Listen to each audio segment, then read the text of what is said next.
Je suis artisan carreleur, donc je pose le carrelage, tout ce qui est carrelage, intérieur, extérieur, salle de bain, je pose de la pierre aussi.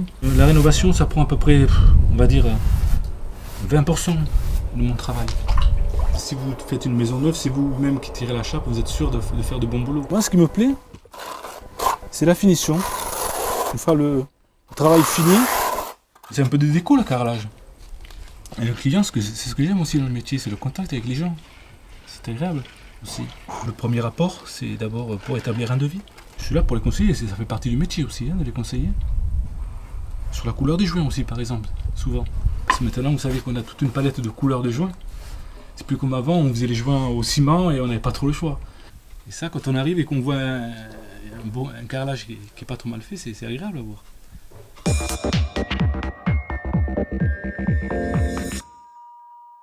L'entreprise fait du carrelage et du placo-plâtre.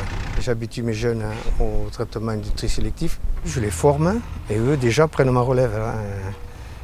Dans les camions, c'est tout classé, c'est tout trié et tout. Il y a un magasin, j'ai une benne, il y a les 3 compartiments. Il y a le bois dedans, il y a la ferraille et les cartons. Et puis après, une fois tous les 15 jours, on va à la déchetterie. Et le vendredi, quand on ferme le magasin, tout est propre et tout. Il faut éviter les pertes, les chutes et le gaspillage. Et moi, mes salariés le savent. Quand il faut couper un pavé à 25 cm, s'il y en a un de 30, on le recoupe un à 25, c'est tout. J'ai plusieurs bacs, si vous voulez, dans mon camion. Et chaque bac correspond, par exemple, j'ai un bac pour les chutes de carrelage, un bac pour les cartons et un bac pour les salles de ciment. Comme ça, j'arrive à la déchetterie et c'est déjà tout prêt.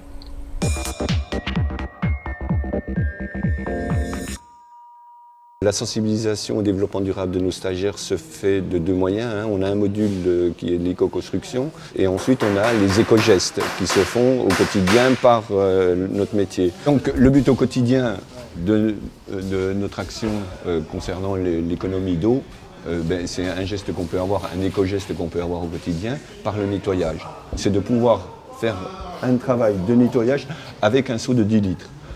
Faire qu'on nettoie notre outillage de la journée avec notre seau de 10 litres, récupérer cette eau qui le lendemain peut resservir au gâchage du mortier. Si on calcule une consommation au jet, elle est environ de 70 litres par nettoyage.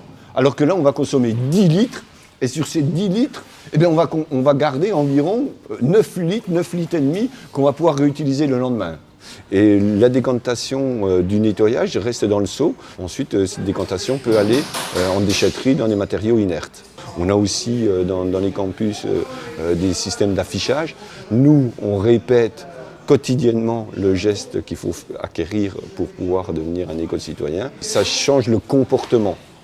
Donc c'est peut-être le plus dur à changer, les habitudes et le petit geste au quotidien qui doit faire que le métier change progressivement. Être acteur du développement durable pour un carreleur, une carreleuse, c'est, pour la dimension environnementale, gérer la consommation d'eau de façon raisonnée en utilisant l'éco-geste de nettoyage des outils. C'est assurer une gestion maximum des déchets de chantier en mettant en place le tri sélectif. Pour la dimension économique, c'est tenir compte du cycle de vie des produits de mise en œuvre, c'est favoriser l'utilisation de produits écologiques.